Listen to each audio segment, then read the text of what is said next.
Very exciting. Joining me now to discuss Morgan Ortega's, Jillian Melcher, Mark Serrano, and Byron York. He's going to join us from Des Moines in just a moment. What can we expect tonight? They're going to obviously be winners, and there'll obviously be a lot of talk about who perhaps should probably start to look either to join the folks on the sidelines or, you know, make different plans for next year. Mark, let me start with you. Obviously, Ted Cruz, the center of attention right now.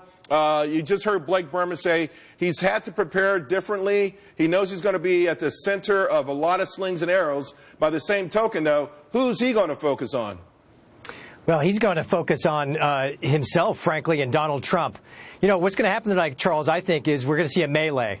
This is going to be one series of negative attacks after the next, because this is crunch time. They're all trying to steal votes from each other. And Cruz is at the center target because he's the one who has the most votes to steal from. The guys who are in the lower weight classes are going to be punching up to the higher weight classes. And Cruz is going to be probably doing a rope-a-dope with Marco Rubio. The guys on the ends, they better, light their pants on fire if they think they have any chance whatsoever to make a difference in this race, because about 9 days from now, we're going to see the field winnow by about half. But seriously, I think Cruz is going to be fighting with Rubio, but fighting with the guy who's not there, which is Donald Trump. Hey, Byron York, you're out there. You've been doing some great reporting. I'm following you on Twitter and some of the other things that you're doing. Give us a feel right now. What's the air like right there? What's the crowd anticipating? You know, nobody knows nothing.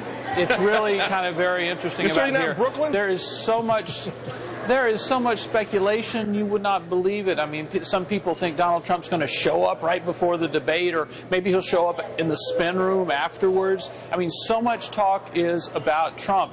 And you're right. I mean, these other candidates, this is huge for them. This is the last debate before the Iowa caucuses. The RNC, the Republican National Committee, in its infinite wisdom, decided to schedule only one debate in Iowa. This is it. So for Ted Cruz, for Marco Rubio, the ones who are, other than Donald Trump, the ones who are at the top of the polls, this is a critical night. It is really critical, guys. I think in our Fox News poll, 39% undecided. Also, we know Iowa and New Hampshire both notorious for people making their minds up in the last minute. This will decide big time who wins in the Iowa caucuses. It's so interesting because when Mark was talking about lighting pants on fire, I thought about your boy, Jeb. Even if he lit his pants on fire, would we notice? You know what? In two polls this week, it's Suffolk University poll that came out today. Jeb Bush is ahead of Marco Rubio in New Hampshire and South Carolina. So this narrative about him being totally out of race is just not true. In fact, he's polling ahead of the quote-unquote front-runner, Marco Rubio. I mean, listen, I think it's important to talk about what Cruz and Rubio and Bush and these are the people that have a national infrastructure. Nobody else on this stage really has a national infrastructure to go state by state. But it doesn't matter anymore. I mean, if you can't get to those states with some sort of wind in your sails, does it even matter? No, it doesn't. You're right. But what does matter is how do you take any momentum coming out of the debate tonight, out of New Hampshire, out of Iowa? And I think, the most interesting thing to me today is that Marco Rubio keeps saying that he's going to finish second in Iowa. That means that he's either planning on taking out Cruz or Trump, which seems a little bit unlikely, but he's set the expectations quite high for himself. You know what? I'm glad he did, though, and I would not be surprised. You know, we do have the wild card, and you just talked about organization being important. He's campaigned heavily in Des Moines, and there could be some sort of a crazy upset here, Jillian. Yeah. What I'm wondering, too, with Ted Cruz is known for being able to debate, but he's also one of these guys, he's a stand-up boxer in the old British style, like, you know what I mean? Marquis de Queensberry rules, you know. When people fight dirty, he seems to get a little bit disheveled a little bit. And tonight, to borrow someone's phrase, there's going to be a melee or a Donnybrook. Yeah, it is absolutely highest stakes for him. I think he has the most to win by this.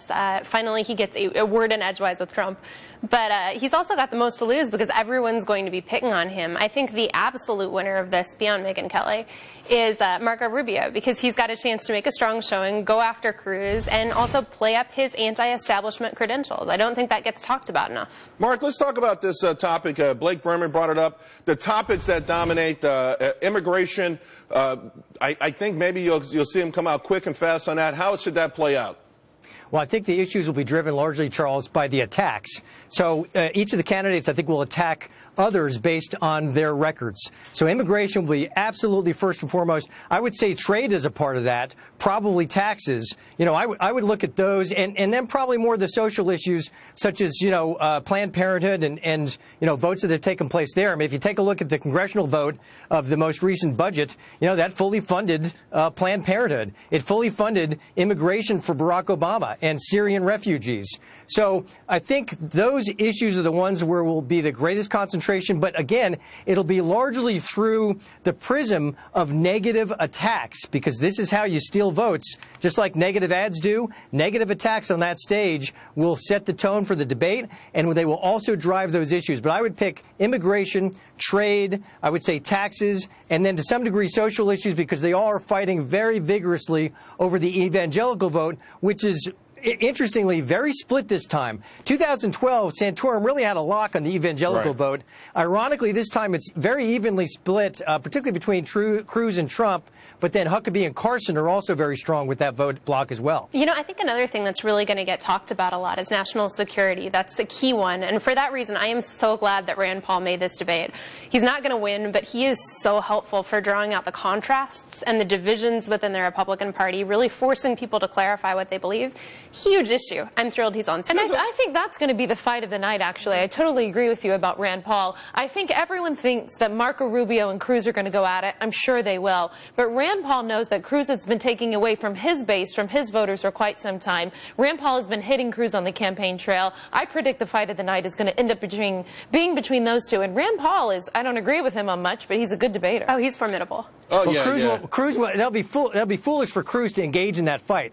Cruz has got to fight Trump and Rubio. That's the only thing worth his time, frankly. I'm actually really hoping that there's not that much talk about Trump. I would like to see what a grown-up Republican debate looks like. Having said that, Byron, I think the tone will be different, but I also think that a lot of people, I can at least speak for myself, I have been waiting for a more nuanced, detailed explanation on why you're going to be a great president and what it does for me. And I'm wondering if that finally starts to come through a little bit, even though it's still a crowded stage.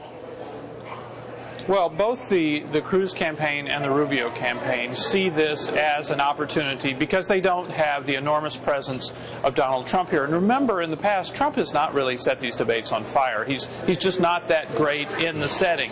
Well, he's gone this time. So I think they're going to see this as a chance to, A, have more time because they are the two front runners in the field, and B, begin to explain their positions in some more detail than they have in the past, and C, maybe not have a little bit of the sort of World Wrestling Foundation show-busy atmosphere that has been in some previous debates. So I think both Cruz and Rubio are looking at this as a possible positive opportunity for them. No one's mentioned Ben Carson. Wasn't long ago he was #1 in his state by a mile. Is it what's his chances? Because it looks like the free fall has stopped, but there's no rebound here. When I think of Ben Carson, I just think, bless his heart. Yeah, I mean, that's all. I mean, he seems like a really sweet man. I sat next to his wife recently on the airplane. She was lovely. I hope they stay in because I think that he has a really good, positive message. My dad is watching your show right now. He loves Ben Carson. He's raised a lot of money. He's a sweetheart, and I really hope that he gets behind Jeb Bush. Even as his numbers have tumbled, he's raised a lot of money. And to your point, he could be something of a kingmaker. He could be. I mean, right. if he were to step out tomorrow and say, you know what, after the debate, I know I can't be president, but I want the folks in Iowa to follow so-and-so. That would change the whole dynamics of everything. It totally would. And I like about him that he's a civilizing voice. He's a gentleman on stage. And I think especially with Trump gone, that's going to be a really helpful contribution. Yeah, but he better be very, you talk about someone having to be very specific, I think tonight for him, honestly, is sort of a make or break. Another name we haven't talked about, Mark, is Chris Christie. He was coming on in New Hampshire. All of a sudden he's fading again. He had a chance to get some of the national spotlight in this big storm in New Jersey, the sort of show, listen, I can handle a crisis and things like that. The needle not moving for Chris Christie. What do you think is going to happen here? Well, he's actually spent a lot of time in Iowa, and I think he does have a core following there, but he's likely to come into a fifth or sixth position there, which is not good. I think really New Hampshire is where things lie for him. He's striving for a third or fourth position in New Hampshire. But, the truth is this race largely ended for him last summer when a new guy came in who was the tough talker. He wanted to fill that space. The other thing, too, is I find Chris Christie talks a lot about experience, and this really is not the year to talk about experience. This is the year to talk about upsetting the Washington cartel, if you will, Ted Cruz's words, and the way that has worked against the middle class over the past 7 years especially. So Chris Christie, interestingly, I just don't think he's got the right message, and so I do believe he's going to end up rather poorly in Iowa. I think he'll end up probably 4th or 5th place in New Hampshire. He's still got money after that, but it's probably only a matter of time after that because I think he's off message, and this is not the year for his type of candidacy talking about experience. But I tell you what, guys, we look at these numbers and you start to do a little math, and it does feel like, though, there is an establishment lane. I know we've written it off. I know that it doesn't get a lot of media coverage. But if you add up the outsiders, there's still about a 50% establishment lane. And as that starts to sort of coalesce a little bit, you may have a formidable challenger from there. If you look at the Suffolk University poll today, Cruz, Bush, Kasich, and Rubio are all in a statistical dead heat. Trump has about 27% in this poll, so he's still way ahead. The interesting thing is that Christie used to be in the big four in New Hampshire that were in the middle in that establishment lane, but he's been replaced by Kasich, and Rubio and Cruz are still, they're all within the margin of error of Bush and Kasich. So somebody has to have a big night tonight. Someone has to have a big night in Iowa. Rubio set these expectations incredibly high for himself, so it'll be interesting for me to see why he is claiming he's going to get the #2 spot, and if he does actually get it in Iowa, surely he'll have momentum. If he doesn't, I don't know where he goes from there. What do you think, Julie? Well, to get back on the topic of establishments, I think it's just incredibly ironic that Donald Trump is painting himself as an anti-establishment candidate when here he has the RNC, which is the literal Republican establishment, backing him up, kicking National Review off the debate. And then you've got his supporters saying, you don't like him, swallow it. Queue up behind him. He's the front runner. Tough luck. That's establishment. All right, guys. It is going to be one very, very exciting